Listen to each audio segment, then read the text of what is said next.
നമസ്കാരം പ്രിയപ്പെട്ട പ്രേക്ഷകരെ, ദിനപത്രങ്ങളിലെ പ്രധാന വാർത്തകളിലേക്ക് ഏവർക്കും സ്വാഗതം. ഇന്ന് ജൂൺ 9 തിങ്കൾ. 52 ദിവസത്തെ ട്രോളിംഗ് നിരോധനം ഇന്ന് അർദ്ധരാത്രി ആരംഭിക്കും. ജൂലൈ 31 അർദ്ധരാത്രി വരെയാണ് നിരോധനം.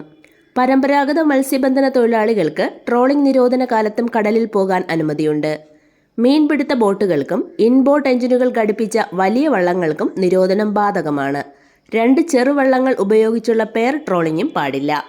ചികിത്സാ ഉപകരണങ്ങളുടെ ലഭ്യതയിൽ പ്രതിസന്ധി നേരിടുന്ന ശ്രീ ചിത്ര തിരുനാൾ institute four medical science and ടെക്നോളജിയിൽ ഇന്ന് നടക്കേണ്ട 5 അടിയന്തര ശസ്ത്രക്രിയകൾ മാറ്റിവെച്ചു. 2 രോഗസ്ഥിരീകരണ പരിശോധനകളും ഉപേക്ഷിച്ചു. ഉപകരണങ്ങൾ ലഭ്യമാക്കാൻ മാനേജ്മെന്റ് തയ്യാറാകാത്ത സാഹചര്യത്തിൽ നാളെ നടക്കേണ്ട ശസ്ത്രക്രിയകൾ മാറ്റിവെക്കേണ്ടി വരുമെന്ന് ഡോക്ടർമാർ വ്യക്തമാക്കി. വിഴിഞ്ഞത്ത് തീരസംരക്ഷണ സേനയുടെ പുതിയ ബർത്ത് സേനാ മേധാവി ഡയറക്ടർ ജനറൽ എസ് പരമേശ്വർ ഉദ്ഘാടനം ചെയ്തു. സുരക്ഷിതമായ ബർത്തിങ്ങിനും ഉപരിതല ആസ്തികളുടെ വേഗത്തിലുള്ള വിന്യാസത്തിനും പുതിയ ബർത്ത് സഹായകരമാകും. 76 മീറ്റർ നീളവും 8 മീറ്റർ വീതിയും 6 മീറ്റർ വരെ ആഴവുമുള്ള പുതിയ ബർത്തിന് സേനകളുടെ നിലവിലെ കപ്പലുകളെ ഉൾക്കൊള്ളാനാകും. ത്യാഗസമ്പന്നതയുടെയും ആത്മസമർപ്പണത്തിന്റെയും സ്മരണകൾ പുതുക്കി വിശ്വാസികൾ ബലിപെരുന്നാൾ ആഘോഷിച്ചു. പള്ളികളിലും ഈദ്ഗാഹുകളിലും നടന്ന പെരുന്നാൾ നമസ്കാരങ്ങൾക്ക് വലിയ തിരക്കാണ് അനുഭവപ്പെട്ടത്. കൂടിച്ചേരലുകളുടെ സന്തോഷമാണ് ഈദിന്റെ പ്രത്യേകത എന്നതിനാൽ വിരുന്നൊരുക്കലും ഒത്തുചേരലുകളുമായി പെരുന്നാൾ ദിനം ഹൃദ്യമായി. അന്തരിച്ച മുൻ KPCC പ്രസിഡന്റ് തെന്നല G. ബാലകൃഷ്ണപിള്ളയ്ക്ക് നാടിന്റെ യാത്രാമൊഴി. തൈക്കാട് ശാന്തികവാടത്തിൽ ഔദ്യോഗിക ബഹുമതികളോടെ ശനിയാഴ്ച സംസ്കാര ചടങ്ങ് നടന്നു. കേന്ദ്രം അനുവദിച്ച് 2 മാസത്തിലേറെയായിട്ടും റേഷൻ മണ്ണെണ്ണ ഏറ്റെടുക്കാത്ത സംസ്ഥാന സർക്കാരിന്റെ നിലപാട് ചർച്ചയാകുന്നു. വിതരണ മേഖലയിലെ പ്രശ്നങ്ങൾ പരിഹരിക്കാൻ സർക്കാരിന് കഴിയാത്തതിനാലാണ് അധിക വിഹിതം ഉൾപ്പെടെ ആദ്യ ക്വാർട്ടറിലേക്കായി ഏപ്രിൽ 4 കേന്ദ്രം അനുവദിച്ച 56 ലക്ഷം ലിറ്റർ കേരളം ഏറ്റെടുക്കാത്തത്. ഒരു ക്വാർട്ടറിലേക്കുള്ള വിഹിതം 7.8 ലക്ഷം ലിറ്ററിൽ നിന്ന് ഒറ്റയടിക്കാണ് കേരളത്തിന്റെ കൂടി ആവശ്യം പരിഗണിച്ച് കേന്ദ്രം വർദ്ധിപ്പിച്ചത്. ജൂൺ 30 മുൻപ് ഏറ്റെടുത്തില്ലെങ്കിൽ വിഹിതം പാഴാകുമെന്ന് മാത്രമല്ല, അടുത്ത ക്വാർട്ടറിലേക്ക് വിഹിതം കിട്ടുകയുമില്ല. കഴിഞ്ഞ വർഷത്തെ വിഹിതം മുഴുവൻ ഏറ്റെടുക്കാതെ കേരളം പാഴാക്കിയിരുന്നു. മൃഗശാലയിൽ വീണ്ടും ഹിപ്പോ കുഞ്ഞു പിറന്നു. 13 വയസ്സുള്ള വിമല എന്ന ഹിപ്പോയാണ് ശനിയാഴ്ച രാത്രി കുഞ്ഞിന് ജന്മം നൽകിയത്. തദ്ദേശ തെരഞ്ഞെടുപ്പിൽ കേരളത്തിലെ മുഴുവൻ വാർഡുകളിലും BJP മത്സരിക്കുമെന്ന് സംസ്ഥാന പ്രസിഡന്റ് രാജീവ് ചന്ദ്രശേഖർ. ഭൂരിപക്ഷ വിഭാഗങ്ങൾക്ക് സ്വാധീനമുള്ള വാർഡുകളിൽ മത്സരിക്കാൻ താൽപര്യം കാട്ടുന്ന പാർട്ടി എന്ന ചിത്രം അതോടെ മാറും.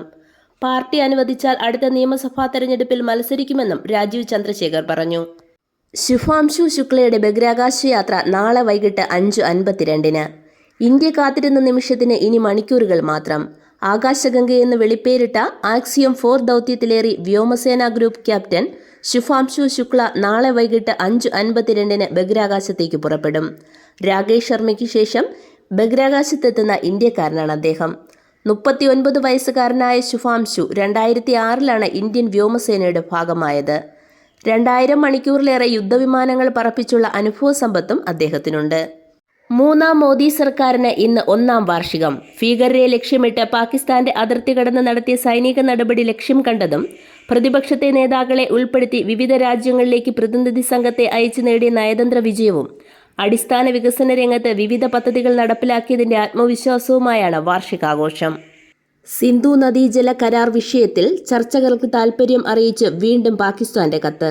അതേസമയം പാകിസ്ഥാനുമായി തൽക്കാലം ചർച്ചകൾക്കില്ലെന്ന നിലപാടിലാണ് ഇന്ത്യ. കേന്ദ്ര ജലശക്തി മന്ത്രാലയത്തിന് ലഭിച്ച കത്ത് വിദേശകാര്യ മന്ത്രാലയത്തിന് കൈമാറിയെന്നാണ് വിവരം. ഏപ്രിൽ 22 പഹൽഗാം ഭീകരാക്രമണം നടന്നതിന്റെ തൊട്ടടുത്ത ദിവസമാണ് സിന്ധു നദീജല കരാർ മരവിപ്പിക്കാൻ ഇന്ത്യ തീരുമാനിച്ചത്. ഇതിനു പിന്നാലെ തീരുമാനം പുനർപരിശോധിക്കണമെന്നും ചർച്ചകൾക്ക് തയ്യാറാകണമെന്നും പറഞ്ഞ് പാകിസ്ഥാന്റെ ജലവിഭവ മന്ത്രാലയം സമീപിച്ചിരുന്നു. ഇന്ത്യയിലെ അതിദരിദ്രരുടെ എണ്ണം കുത്തനെ കുറഞ്ഞതായി ലോകബാങ്കിന്റെ റിപ്പോർട്ട്. 2011-12 34 കോടി ആളുകളാണ് അതിദരിദ്ര വിഭാഗത്തിലുണ്ടായിരുന്നത്. 2022-23 ഇത് 7.5 കോടിയായി കുറഞ്ഞെന്നാണ് റിപ്പോർട്ടിൽ പറയുന്നത്. നഗര ഗ്രാമീണ മേഖലകളിലെല്ലാം ദാരിദ്ര്യത്തിന്റെ തോതിൽ വൻ കുറവുണ്ടായി. സംസ്ഥാനത്ത് നാളെ മുതൽ മഴ വീണ്ടും ശക്തി പ്രാപിക്കും. 19 വരെ എല്ലാ ജില്ലകളിലും ഭേദപ്പെട്ട മഴ ലഭിക്കാനിടയുണ്ടെന്ന് കേന്ദ്ര കാലാവസ്ഥാ വകുപ്പ് അറിയിച്ചു. 5 മണിക്കൂറിലധികം നീണ്ട ഫൈനൽ പോരാട്ടത്തിൽ ലോക 1ാം നമ്പർ താരം ഇറ്റലിയുടെ യാനിക് സിന്നറിനെ തോൽപ്പിച്ച് സ്പെയിനിന്റെ കാർലോസ് ഫ്രഞ്ച് ഓപ്പൺ ടെന്നീസ് പുരുഷ സിംഗിൾസ് കിരീടം നിലനിർത്തി.